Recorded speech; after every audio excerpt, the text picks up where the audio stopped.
Hi everyone, welcome to GCC. My name is Chelsea, and today we have a special guest with us, Patient Mparutsa-Chigwida. I hope I said that right.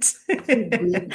A trauma therapist, coach, someone that is passionate about advocacy and healing, self-worth, and improving our community as a whole. So today's conversation, we're talking about trauma, self-worth, identity, and how we can heal from within and how we can discover our self-worth. Patience, thank you for joining us today, and we're Thank you, so happy to Chelsea. have you at GCC. Thank you so much. And thank you to everyone that is watching this podcast. Beautiful.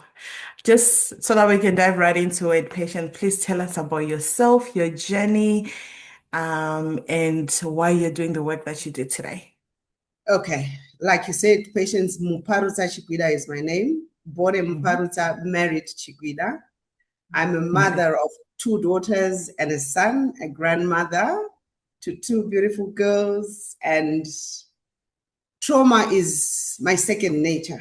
Trauma therapy is my second nature.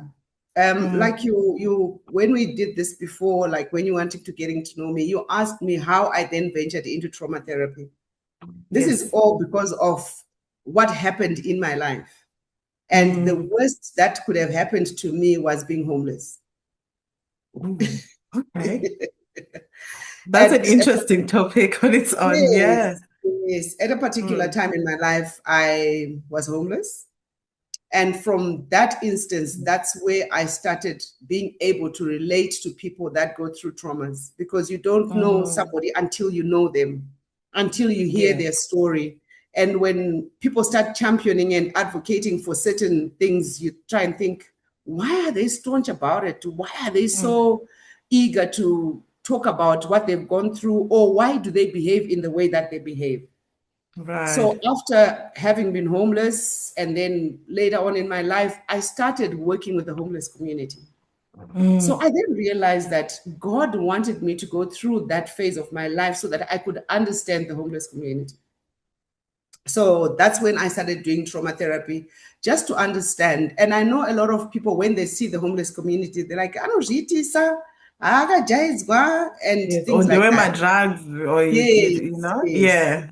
Yeah. So when I started working with an organization called Eat Out Movement, that's an Mm, organization for the homeless community. We solely work with the people on the streets. nice. So when I started working with these guys, I could so relate.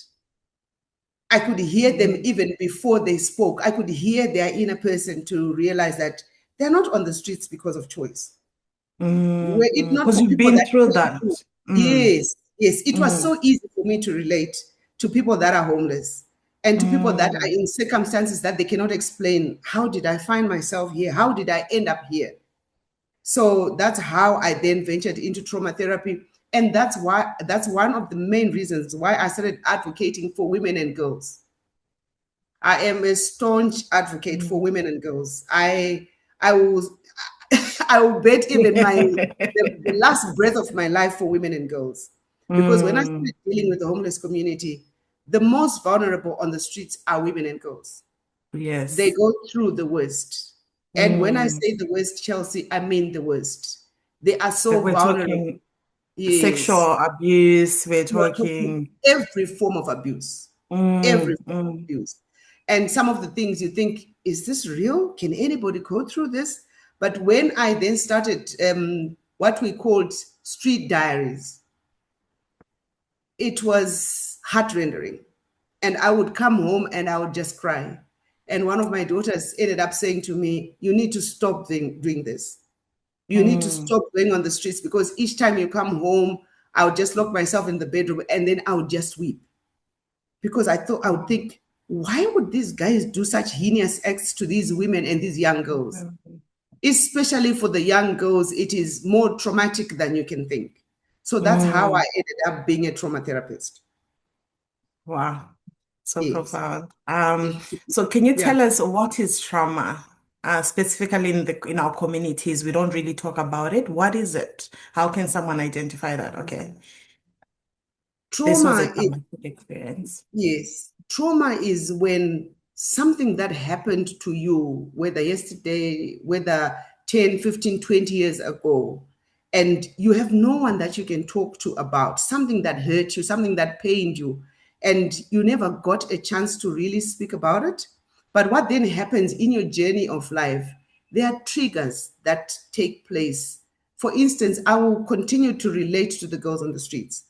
At one Mm. time, we took one of the girls out of the streets into a home. And then what happened when she was there? There was some form of bullying that started happening to her. And those were Right. the triggers that made her to be a person that was so unaccommodatable at the home, because she then would retaliate. She would become very violent. Even at the smallest of insult, she would become very violent. Until a certain moment, we then went there to talk to the people at the home, and we said, no, remember, this girl is coming from the streets. There's so Mm. many traumatic experiences that she has gone through on the streets. So once anything triggers her to that life on the street, she will retaliate. She will behave in a certain manner. So when we Mm. say trauma, we are talking about hurting experiences, experiences that you probably could not explain. There are people that have been raped. There are people that have been Mm. physically assaulted, physically Mm. uh, or Abused. indecently abused, and they never Mm. speak about it. And the fact that you don't talk about it is then what causes the trauma. And normally people don't talk about it because probably they are fearing the shame that comes with it. Right. How Mm. people don't Mm. understand, how do you allow 6, 7 men to sleep with you and you cannot talk about it? How are you Mm. saying you're HIV positive and you cannot talk about it? Because probably the background to you being HIV positive is unexplainable. How do you tell Right. anybody, I slept with 12 men, with 10 men, with 15 men? Because this is what is happening on the streets. And they cannot Mm. talk about it. And what the reason mostly why they cannot talk about it is because of that shame. And the fact that they want stability on the streets, they end up just allowing these men to do whatever they want to Take do with them. advantage of them. Whether Mm. it's oral sex, whether it's normal sex, whether it's sodomy, they are doing this because they also want to find stability on the streets. But when you then try and engage them and you want to hear their story, there are times that you then also trigger certain things in them. And that's when you can realize that when she cannot talk about it, that I was sexually abused or I was orally Mm. abused, there is so much oral abuse on the streets, it's unbelievable.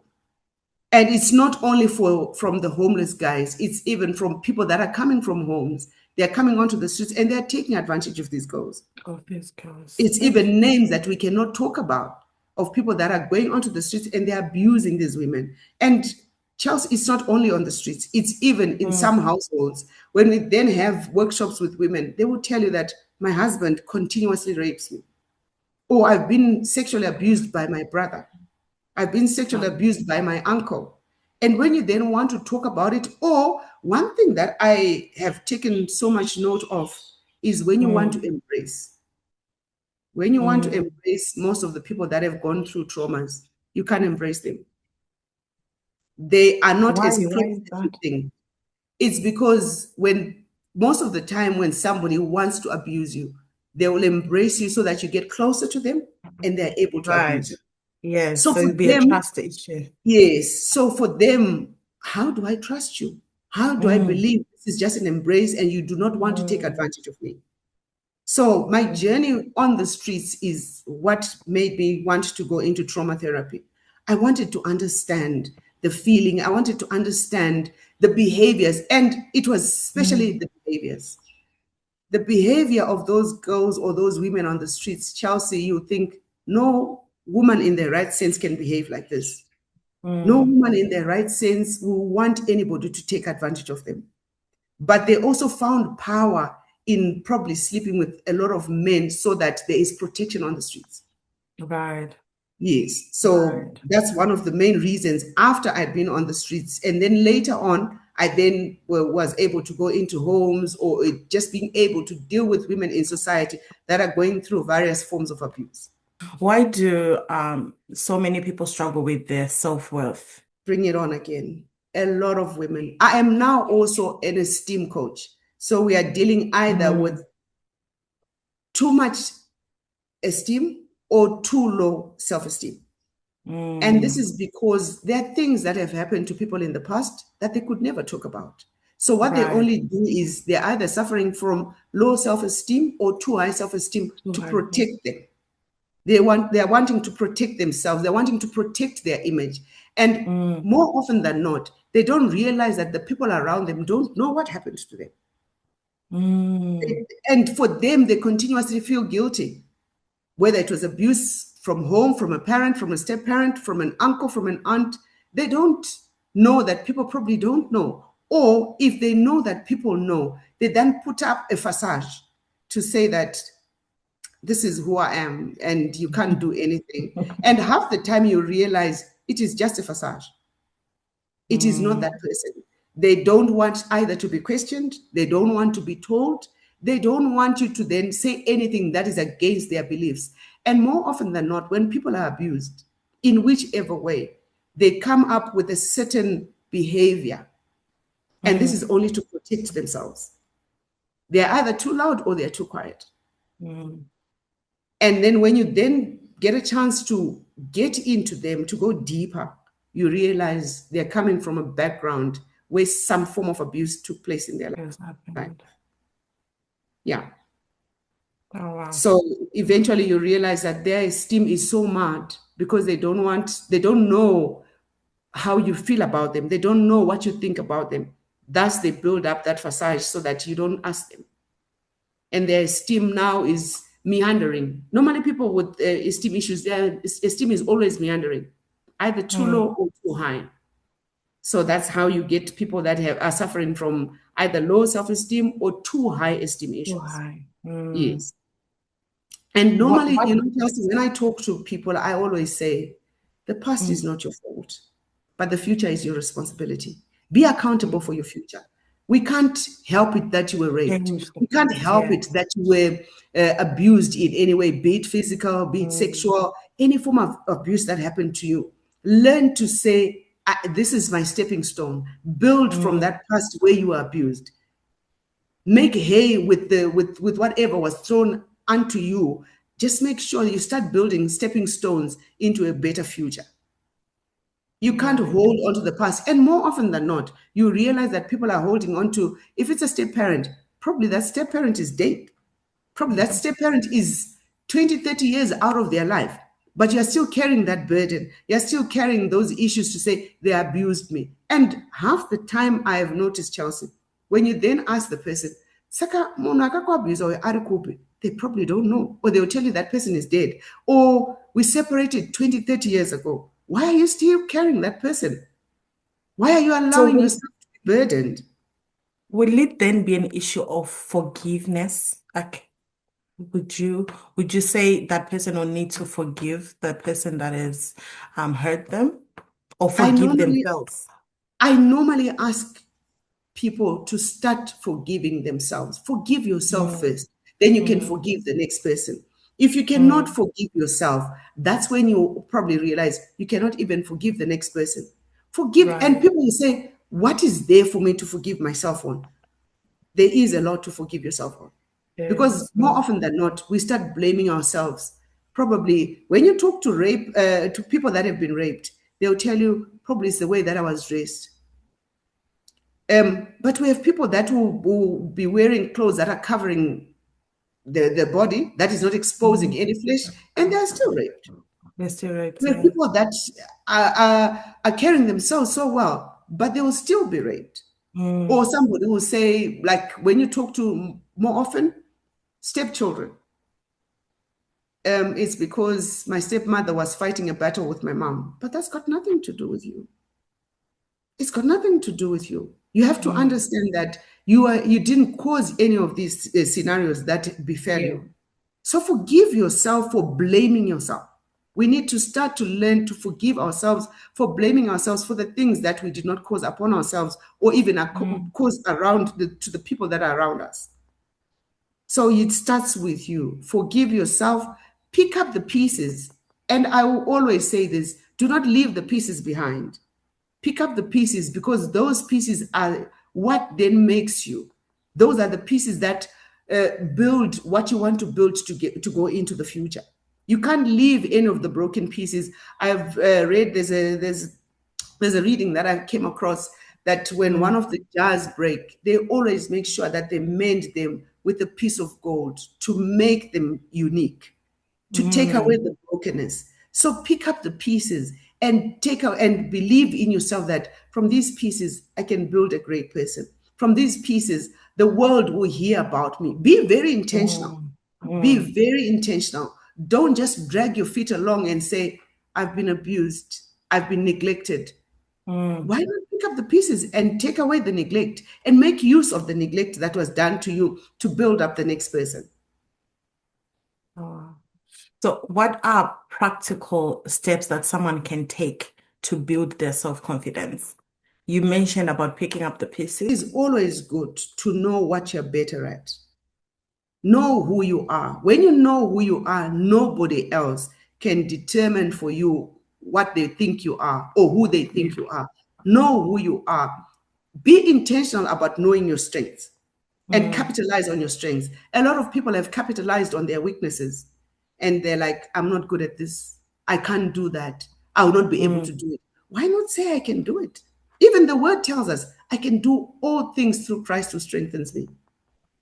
Do you know when I talk about my homelessness now, nobody believes me because I did not allow that situation to be what I carried around for everyone to know that I'm in a state at that particular time of my life. And people don't mm, believe me. They say it can't be true. And I'm like, yes, I went through that. It is not everybody's ear that must hear that you're struggling. Be able to choose your ears wisely. Be able to choose the hearts that you must speak to wisely. Always allow the inner person to detect, can I share my story with this person and they'll hear me? Chelsea, more often than not, we've shared our stories with people that went and took them to the public of and were course, made and an then image. they made it even worse. Yes. Yep. So it is always good. Know the people that you must share your stories with. Be very intentional not to speak about your mess to everyone.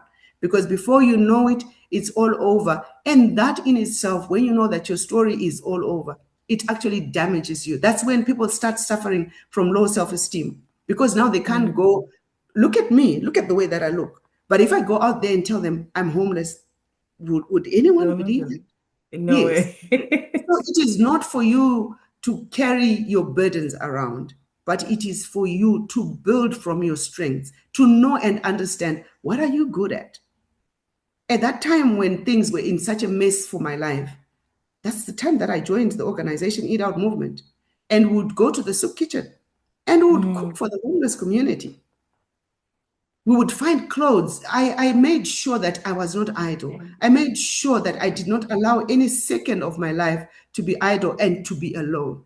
That's the time I started going onto the streets, doing the street diaries, finding collaborations for the homeless community, finding clothes, finding sanitary wear, finding baby wear for the homeless mothers on the streets. So capitalize on your strengths. mm, So often I always tell people that the grace that is upon my life, even I don't understand. I could just walk into an office and say, I'm looking for sanitary pads and diapers. I would find organizations that make those things. And never, and when I say never, I mean exactly never. Chelsea, I mm. never walked into any organization and left that place without the things that I wanted. Without anything. I would go there and I would talk to those people and convince them. We've got, if it Mm, was menstrual health week or day, we've got menstrual health week. I'm coming here to advocate for women for sanitary pads. Can you partner with us with 200 pads? Can you partner with us with 20 pads? And you can come and advertise your company. We've got mm, a book day. There's what they call the library week. And do you know, at one time, I just walked into one of the major libraries in Harare and I said, I mm, want to bring the homeless children to just see what it is like to be in a library. Chelsea, it was just one statement, and they said, yes, they can come through. And we won a lot of kids that are on the streets because their mothers are on the streets, but they want to go to school. mm, And when we put it on the social media pages, It was amazing. We got a couple of people that said, I want to pay school fees for this child. I want to be able to buy books for this child. I want to buy shoes. I want to buy uniforms for this child. So capitalize on your strengths. Now I always say to people, when I come to do a presentation, don't waste my time. I get paid to talk. I love it. I get paid to talk. So when I'm here to I talk, love don't it. don't waste time. I'm here to talk Yes, because this puts food on my table. of So course, of more course. often, Chelsea, what people do is they always want to look at their weaknesses and not their strengths. I know their strength. Yes, and already because you are in the doldrum, your strengths will not lift you. Your strengths will not allow you to go before big people in society and say, I want to advocate for this.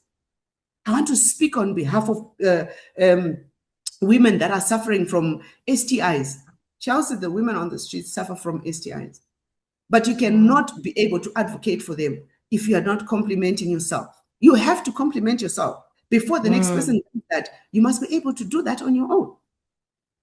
So try as much as possible to maximize on your strengths. That in itself will then give you the strength to say, yesterday I walked into this organization and they agreed to give me pads. So tomorrow I want to go to the company that makes shoes and I want to advocate for the children on the streets. Mm. If you do it once, you do it twice, you do it thrice, already you realize I am strong at being able to go to people and talk. That in itself starts bringing you, your esteem also starts rising to say, I can do this. I was able to do this. And you know, at one time I had a whole hoard of shoes in my house, and my kids were like, this is bringing a mess. This is, and I'm like, you don't know what this does to me. Because I was Mm. able to capitalize on being able to talk. So people must learn to capitalize on their strengths instead of their weaknesses. That in itself will help you to be able to not to waste away with the situation that you're in. You touched on earlier regarding being careful of the like people that you share your story with. Yeah. Can you elaborate a little bit more about that? Um, I would talk on my behalf. When I was in Mm, that predicament, and people who knew me and knew where I was coming from, trust me, I had a couple that said, good for her. And I was shocked. I didn't realize there were other people that I don't know whether to say they didn't like me or they thought otherwise of me. And that taught me that it is not everyone that you share your stories with. mm, When I went out and I said, I need help with my kids' fees, I need help with bus fare to go to work. And I then heard when I've shared with Chelsea, and before daybreak, somebody is saying, "Ah, Kutens, what am I?" And you're like, right. it can How did only you be know there about because that? I shared with. So it taught me that when you are in situations, be it the good or the bad, it's not everyone that will be happy for you. It's not everyone that is rejoicing with you that your things are going on smoothly for you.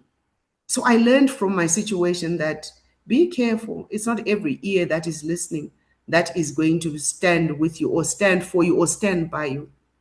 You need to be very selective of the ears that you share with. That's how I learned from my predicament. Mm. You have to believe in yourself. That's the only way. Because if anyone comes to you and says, Chelsea, you can do this, without you believing in yourself, without you understanding yourself, you're unable to then pick up the pieces. You're unable to say, Mm, I can do it. I can do it. It starts with you. It has to start with you. And especially, like I said earlier, knowing your mm, strength. What right. am I good at?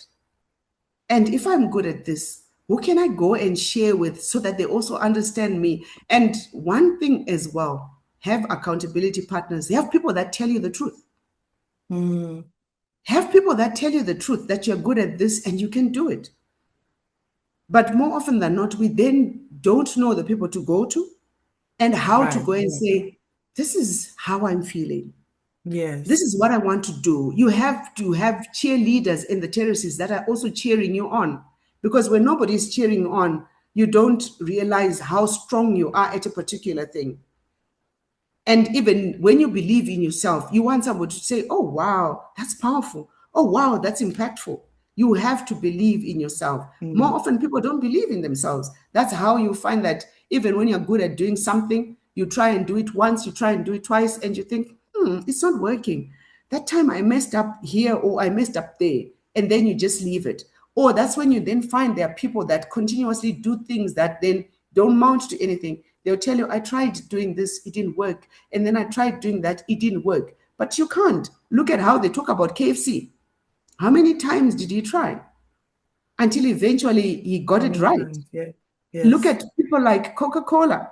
How many Mm, times did it they keeps try? going in. And imagine Yeah. from their mistake, they ended up with Coke. It was a mistake, Mm, by the way, that they ended up with Coca-Cola. So at times, our mistakes can be our advantage. Our mm, mistakes can work to our advantage. So also learn to capitalize even when you make a mistake. Try and better that mistake. Don't give up on yourself. A lot of mm, people give up on themselves. That's when you then find people then start trying to find avenues to fulfill that gap where they've messed up. People then turn to drug and substance misuse. People then turn to other things that eventually damage them. So you have to believe in yourself so that you can deal with the low self-esteem that you feel. Tell yourself I can do it. Tell mm, yourself this mm, can happen only because of me. Tell yourself I'm a champion. People don't know how to wake up and tell themselves I'm a champion. People don't know how to wake up and tell themselves I can do it. I did it up mm, to there, mm, and from there I must make the best out of it. So learn to tell yourself I can do it. And do not allow anyone to tell you who you are. Tell yourself I am a champion. mm. Let them then come and applaud you for being able to tell yourself I'm a champion and I can do it. Wow. Very profound. Thank you so much. So, how did you, going back on your story a little bit before we run off, how did you move from your own journey into helping others? When I was dealing with the homeless community, it taught me that whether come rain, come thunder, Isaiah says, for surely there's an end. Your expectation shall not be cut off. Inside Mm, of me, I knew it may take long, but there is an end to all this. And I mm, kept on pushing, I kept on believing that there's an end to this. Nothing is permanent, nothing lasts forever. And my mm, experience now on the with the homeless community, when we're able to transform their lives, I said, wow, we can do this. We can transform somebody's life. Certainly, my life can be transformed. And at our organization, we have the R's that we move with: rescue, rehabilitate, restore, and reintegrate. And I moved with that. I said, wow, mm, God is going to come to my rescue. And through this, mm, I will be rehabilitated to be able to help the next person. And when I then realized these R's were also working in my life, it transformed me completely. I knew that this was coming to an end. And mm. trust me, Chelsea, when God turned it around, I can't explain it. And they say that turns Yes. our ashes to beauty. Sorry, I am living beyond beauty. Mm, I am living beyond beauty. I believed God would turn it around. I believed and I trusted that God would turn it around. And that's how my story changed. And that's how I continued to be an advocate on the streets. Right now, when I walk on the streets of Harare, you're either going to hear Mama Peshi, Sister Peshi. And they know that when I am there, things have changed because I walked the journey. I know what mm, it's like to wake up and you have your menstrual cycle is on and you don't have a pad. I know what it's like. I know what it's like to wake up and you've got kids that need to go to school and you don't even know and you don't who have to school talk to, fees. who is going Mm, to give you school fees. I remember at one time I was talking to somebody. This was not even a friend, but I was just talking mm, to them. And before I could wink, they'd echo cashed me money to go and buy school shoes for my son. I'm like, really? Can this happen? So when I was walking the journey now, I realized that there is an end to everything. But you need to hold on and you need to be mm, positive. You need to believe in yourself that I'm walking through this journey so that I can be able to help the next person. That actually transformed the inner person. The belief that I had in myself was a bit low. But after walking Mm, the journey and finding that there were people that God actually assigned people that were not my friends, that were not my relatives. He assigned people to come and help me. I was like the guy in the Bible that was at the brook, and God was providing. God started providing for me in the brook. He started providing. mm, I had people that would come and give things to me, and I'm like, really? And I realized, no, God is there. And when He starts assigning people for you in the brook, it's amazing. the So answered you need, prayers. yes, Mm, you need to believe in yourself that this too will end. But when you don't believe that there's an end to this, you continue to be in the doldrums because no one is going mm, to come and pick up the pieces for you. You have to pick up the pieces on your own. You have to believe that from picking these pieces, maybe some of them, when the vase smashed, maybe some of them could not even be picked. But pick up the pieces and be determined that I'm going to refix this vase for people to see the beauty of God, for people to see that out there are people that can restore you and you can become a greater vessel than you were before. wow. Very impactful. Very, very good. Can you please tell us a bit about Jubilee work Okay. and about your outreach programs and how people can reach you and where they can find more information and how they can support you as well? All right. So the Jubilee Walk Foundation, when I turned 50 3 years ago, because of my experience on the streets, we had people that would come in and say, I want to pay fees, I want to buy Mm, stationery. But I realized nobody was coming in with shoes for these children. So for my 50th birthday, I said I wanted to give back to the community that I survived through my time when things were in a mess. I wanted to give mm, back to people on the streets because also sitting, do you know I would sit at the corner of Samora Machel and Julius Nyerere and be chatting to those people, and people would look at me funny. And I said, when I was on the streets, I also got determination from being on the streets with these people when I would hear their stories. And one girl said to me, when I was growing up, I would walk, she said to me, I think about 34 kilometers, 17 to school, 17 back. mm. And she never wore a pair of shoes. And when I gave her that pair of shoes, she said, you don't know how you transformed my life. I didn't realize one day I would be able to own a pair of brand new shoes.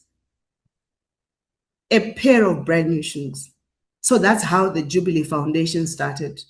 So each time when I celebrate my birthday, 50 days from January to the 5th of March, I then Mm, do a virtual walk collecting school shoes.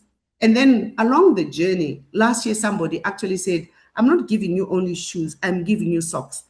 Because she said when she was growing up, she always wore shoes and did not have socks. that's right. And yes, and she Oh, saw other students wearing shoes and socks. So yeah. last year, I started collecting shoes and socks. That's how the Jubilee Foundation was founded. At 50, I wanted to give back to the community. That saved my soul. That made me believe Mm, in myself that even after the turmoil, there is life after the rainbow. That's how the Jubilee Walk started. So if people want to reach to me, I've got a page on Facebook where I then mm, start advocating every 50 days before the 5th of March to say we are collecting shoes for the virtual walk for the children that are vulnerable. It's now not only mm, for children on the streets, it's even children in homes. We have supported a couple of homes with shoes and socks and sanitary wear because other uh, people knew from the past that I was also mm. collecting sanitary wear. So they'll say to me, I also have sanitary wear. So I collect school shoes, socks, stationery, and sanitary wear for the Jubilee Walk Foundation. That is just to celebrate and give back to the community that saved my soul. Wow, wow, that's great. And they'll find which Facebook, what's the Facebook name that they can It's find you at? Patience Mparutsa-Chigwida. All my social media handles is Patience Mparutsa-Chigwida. Well, thank you so Yes. much, Patience, for sharing your wisdom, your experience, your heartfelt with us. It was very impactful. And I know that there's someone out there that's going to be touched and that's going to be impacted by your words, your wisdom, and your great sense of style. I'm copying the neck thing. I'll be doing that. Go I'll on be and doing run, that one next time. go on and run with it. Right. Thank you so Thank you so much. much, Thank you. It Chelsea. was Thank wonderful you, hearing you. Global Catalyst Conversations. Thank you so much for Thank allowing you. me to come into your space and just be able to share my story. I hope it has uplifted somebody to say that there is life after the rainbow. There is certainly is life Definitely after the rainbow. Yes. beautiful. Thank you, Yep. Chelsea.